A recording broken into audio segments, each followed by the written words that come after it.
mon billet pour venir ici à Belgique, il était en cadeau de quelqu'un qui travaille avec ma maman. Parce qu'il a dit, je veux que ta fille ait un futur, je veux qu'elle sorte, je veux qu'elle vit sa vie.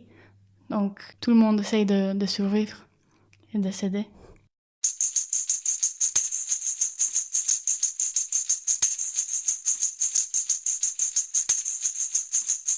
Je suis partie le 26 août 2017. Je suis arrivée ici le 27.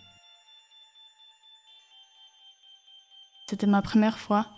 J'ai fait le voyage toute seule. J'avais peur. J'avais très peur.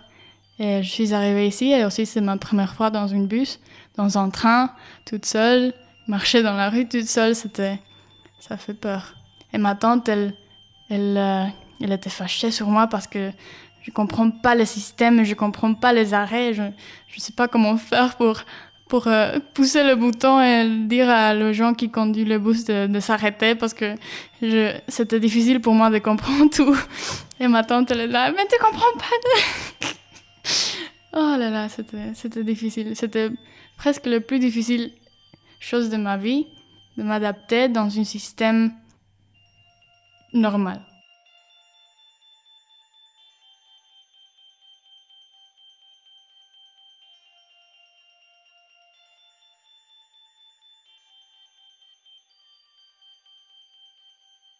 Mon grand-père, il a fait son master de droit à le Collège d'Europe à Bruges. En face de le collège, il y avait la maison de ma grand-mère et il a rencontré ma grand-mère là. Il a voyagé avec sa petite nouvelle femme belge au Venezuela et elle a donné de naissance à mon père et ses deux sœurs. Et puis ma grand-mère, elle s'est rencontrée que le Venezuela n'est pas pour elle. Elle aime bien l'Europe, donc elle est partie. Et éventuellement, mon père et ma tante, tous les deux, ils voulaient voir sa mère. Donc ils sont venus ici tous les deux. Et mon père, il habitait ici depuis 3 ans, plus ou moins. Et puis il a retourné au Venezuela. Mais ma tante, elle a resté ici parce qu'elle a trouvé son mari. Et elle a fait sa famille ici. C'est pour ça que ma tante est ici et c'est pour ça qu'il y a un lien avec la Belgique et ma famille. Quand je suis arrivée au Saventem, c'était ma tante qui est venue me chercher. Elle m'a montré, voilà, ça c'est Bruxelles, ça c'est Wallonie, ça c'est Bruges. Et elle m'a montré un peu le chemin, mais je n'ai rien compris. Elle était hyper fâchée sur moi parce que je n'ai rien compris dans 2 semaines. Et j'ai commencé à faire des notes avec des petites maps et à mieux comprendre les horaires et tout. Et tous les premiers pas de faire l'asile politique, comme ma tante avait été si fâchée sur moi pour pas comprendre les choses, je n'ai pas demandé de l'aide parce que j'étais un peu gênée, parce que je me sentais un peu handicap.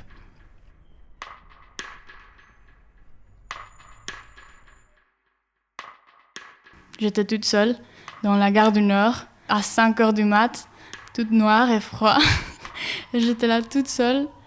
Et maintenant, je me demande pourquoi je n'ai pas demandé à ma tante de venir avec moi, à ma cuisine, à quelqu'un, un ami, parce que j'étais vraiment gênée que j'ai pris si longtemps pour comprendre le système de transport, que demander à quelqu'un de m'accompagner, de m'aider, ça me gêne et j'ai décidé de le faire toute seule.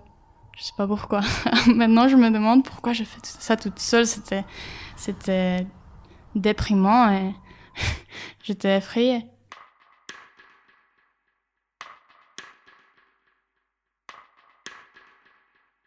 Maintenant, ils ont bougé le bureau des affaires étrangères à la gare du Midi. À côté de la gare du Midi, c'est beaucoup mieux. C'est vraiment propre. Ça a complètement changé, mais avant, c'était à côté de la gare du Nord. Et il y avait plein de gens qui demandaient aussi l'asile politique, qui viennent de Rwanda, Sénégal, Russie.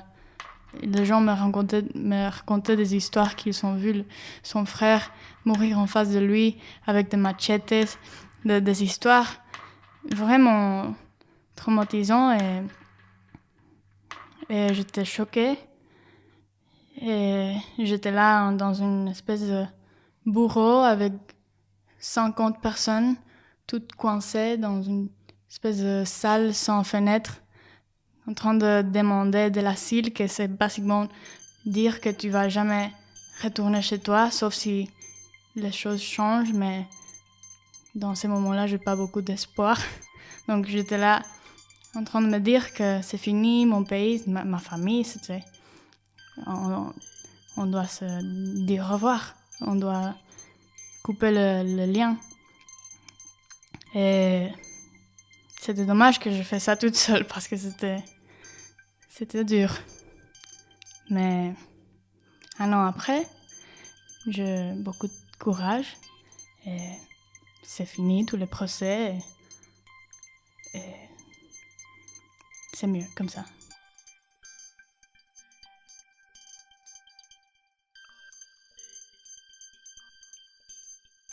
Ça a pris un an pour l'asile politique.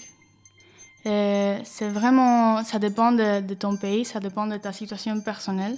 Moi, c'était plus ou moins vite parce que mon cas, c'est beaucoup plus direct et personnel et avec des évidences claires. Je peux montrer clairement les menaces et les dangers personnels. Et ça dépend vraiment de qui tu es, de où tu viens et spécialement de c'est quoi la relation de la Belgique avec ton pays. Et mon avocat, il a dit que je dois pas faire l'interview en anglais parce que ça veut dire que je vais être avec en flamand qui sont à vie sur Venezuela. C'est négatif.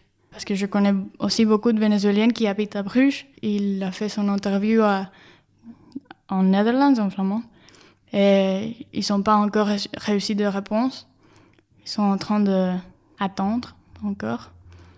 Donc, on doit vraiment faire une espèce d'analyse politique sur le profil wallon et le profil flamand. À ce moment-là, je devais faire mon interview en français. Et c'était beaucoup plus difficile pour moi.